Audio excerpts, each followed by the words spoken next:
நோர்வுட் பிரதேச செயலகத்தில் இடம்பெற்ற 16 மில்லியன் ரூபாய் அஸ்வெசும ஊழல் மோசடி தொடர்பில் மேலும் 2 முகாமைத்துவ சேவை உத்தியோகத்தர்கள் பணிநீக்கம் செய்யப்பட்டுள்ளதாக நுவரெலியா மாவட்ட செயலாளர் துஷாரி தென்னகோன் தெரிவித்துள்ளார். Blue ocean group of companies இலங்கையின் வளர்ச்சியோடு உங்கள் வாழ்க்கையையும் உயர்த்துகிறோம். குறைந்த வருமானம் பெறும் குடும்பங்களுக்கு சென்றடைய வேண்டிய அஸ்வெசும கொடுப்பனவை தங்களது மற்றும் உறவினர்களின் வங்கிக் கணக்குகளில் முறைகேடாக வரவு வைத்துள்ளமை விசாரணைகளில் தெரியவந்ததையடுத்தே இவ்வாறு கைது செய்யப்பட்டுள்ளனர்.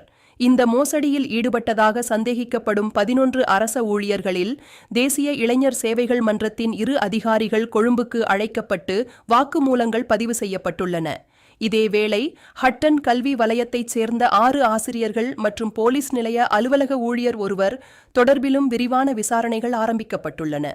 இதுவரை அதிகாரிகள் 2 கைது செய்யப்பட்டு விளக்கமறியலில் வைக்கப்பட்டுள்ள நிலையில் ஏனைய அதிகாரிகளுக்கு எதிராக ஹட்டன் போலீஸ் நிலையத்தில் முறைப்பாடு செய்யப்பட்டுள்ளது. மோசடி சம்பவம் தொடர்பில் விரிவான விசாரணைகள் ஆரம்பிக்கப்பட்டுள்ளமை குறிப்பிடத்தக்கது.